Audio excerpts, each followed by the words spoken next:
Welcome back, horror fans. Pumpkin Claw here. The road to hell is paved in good intentions. This phrase best describes the ambitions of most scientists depicted in horror movies. The focus and strive of these brilliant characters results in tragic endings, with their groundbreaking work culminating to their own demise, or making them demagogue villains with evil thirst for death and destruction. Two somewhat dissimilar movies portrayed scientists unaware that they're tampering with the unbreakable laws of nature made monsters out of their righteous designs.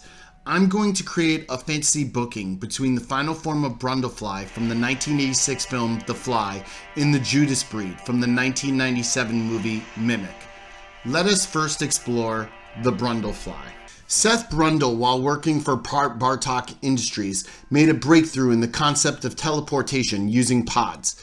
At first, he was unable to transport anything made of organic material, but after being inspired from his love interest, Veronica Quaife, a scientific journalist, he figures out the problem and successfully transports a live baboon from one end of his laboratory to the other. In a fit of drunken jealousy, he decides to make the next step, transporting himself. Brundle was unaware that a common housefly hitched a ride in the pod with him. The computer, confused at the aspect of two different genetic codes, decides to splice on the atomic level the genes of both species. Seth thought that at first his gradually increasing strength and endurance was due to a type of cleansing from the teleportation, but he soon discovers the identity of his genetic hitchhiker and finds out that his body is altering on the molecular level into a combination of human and fly. Now let's get into the Judas Breed. In New York, the rapid spreading of a deadly disease called stricklers is claiming the lives of hundreds of children across the borough. Since this disease is spread largely by cockroaches, entomologist Susan Tyler, with the assistance of Deputy Director of the CDC Peter Mann, engineered a hybrid species of termite and praying mantis that, when released, would cause an enzyme that makes roaches starve to death faster, successfully eradicating stricklers. 3 years later, Susan buys a specimen of large insect from two local boys and is confronted with a baby Judas Breed.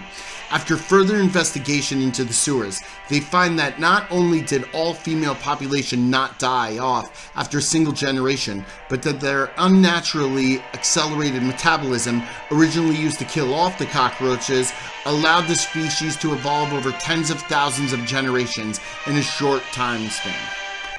Unchecked with no natural predators under the city streets, the Judas Breed developed the capability to camouflage as their favorite prey, humans. Since there are hundreds if not thousands of individual Judas Breeds and only one Brundlefly, at least until the sequel, I'm going to compare a single Judas and the final form of Brundlefly.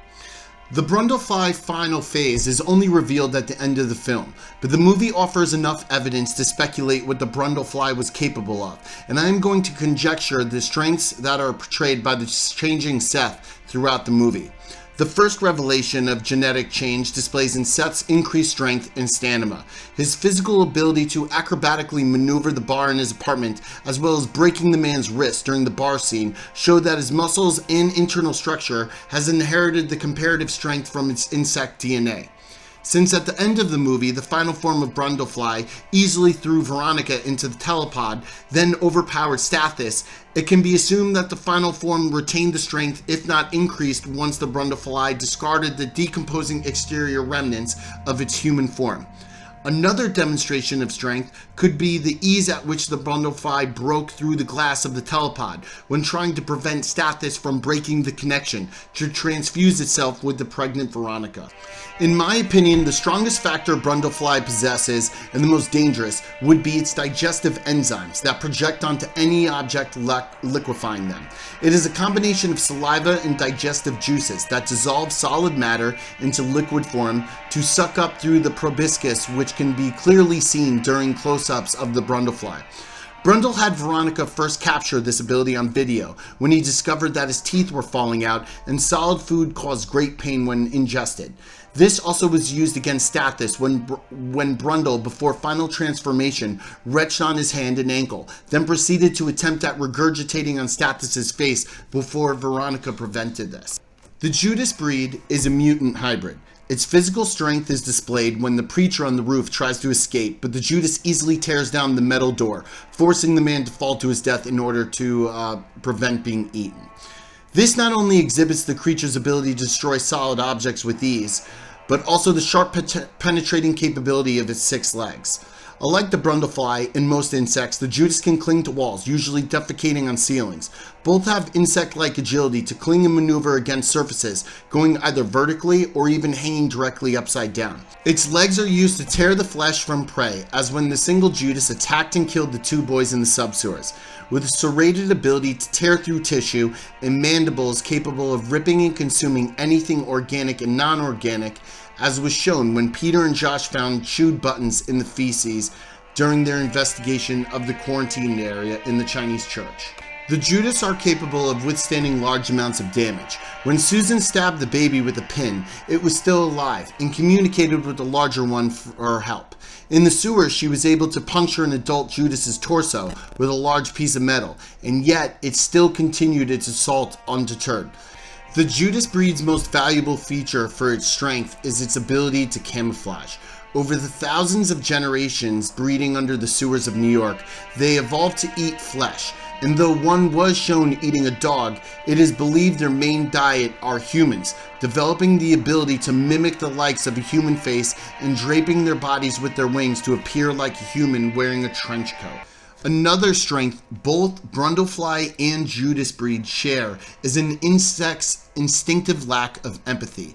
As Brundle said as a precursor, warning Veronica, he wished to be the first insect politician. Insects lack politics, they have no compassion and are brutal. He used this analogy to describe to her that the internal mindset of his insect nature was taking over, and the remnants of his humanity was gradually disappearing. This is even more evident in the Judas Breed, who throughout the film creates a large path of destruction, eating children, dogs, and tearing apart people without any emotional need to consider actions. I do believe that Brundlefly did not lose all indication of humanity in the final form of transformation, but I will go into that further later. One of Judas Breed's weaknesses is also one of its strengths. The lack of fear puts the creature in danger, and with this its basic instincts instructing it to completely destroy an attack even in weakened state. This has possibly placed the creature in jeopardy when in battle. Its primal nature will have it fight until the bitter end, and this could be a great edge in the battle. It also makes it susceptible to fatal resolves leading to its death. Fire is the only known definitive thing the Judas fears. Bullets do harm it, but it took Officer Norton 2 clips to completely put an adult down. A large flamethrower or explosion could eradicate many adult Judas Breeds all at once. Brundlefly was able to survive a botched transformation, making a strange hybrid of machine and insect man. This most likely would have killed a normal human being, possibly indicating that the Brundlefly does have the capability to withstand a normally fatal wound. In my opinion, the weakest aspect could be the small remnants of human left in the conscious of Brundlefly. When it attempted to free itself from the pod too late, turning into the Brundlefly pod creature, it was suffering greatly, and with one of its last legs, pleaded with Veronica to blow its head off with a shotgun. This means that the human left in it needed to end the pain quickly, resulting in a tragic end. A Judas Breed, in a similar circumstance of impending death, would have possibly continued on, whereas the Brundlefly wanted to quickly end its life due to the inability to escape its fate. These contrasting factors could play a major role when the two initially encounter, a juxtaposition that could be fatal for either. Now let us explore a scenario where these two would meet. I'm going to use creative license to imagine if maybe Veronica did not become pregnant and out of fear kept away from a changing Seth. Eventually, he would have finalized his transformation and possibly seeked refuge in the sewer system. There he was confronted with the fully evolved Judas Breed. Now at first the Judas Breed would investigate and decide that what it encountered was a food source, striking at Brundlefly with its sharp appendages.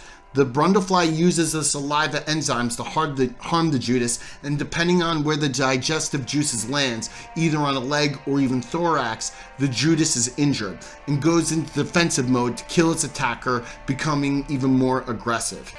I believe that if the Brundlefly is harmed in the first attack from the Judas Breed, it would retreat, forcing the wounded Judas to go after it. This could put the Judas in a compromising position. If the Judas is unaware of the location of Brundlefly, then it could surprise the Judas with another wave of liquid attack from above, possibly either completely liquefying its head or enough of its abdominal region to kill it fully. If the Judas Breed decides to go into a camouflage mode, displaying its human silhouette form, then the Brundlefly could be into a false sense of security, thinking it is just a human, and that is when the Judas strikes at the Brundlefly, impaling it completely. Whoever the victor, I do think they would both mortally wound each other, and despite the outcome, both monsters are perfect examples of how sometimes when you mess with Mother Nature, she will mess with you back. Let us just hope an insect politician is involved to sway a peace accord, or humans will be the ultimate victim in the end. Who do you think would be the victor in the insect war of science gone wrong? Tell me what you think in the comments section below, and please remember to like, share, and subscribe. Stay scared.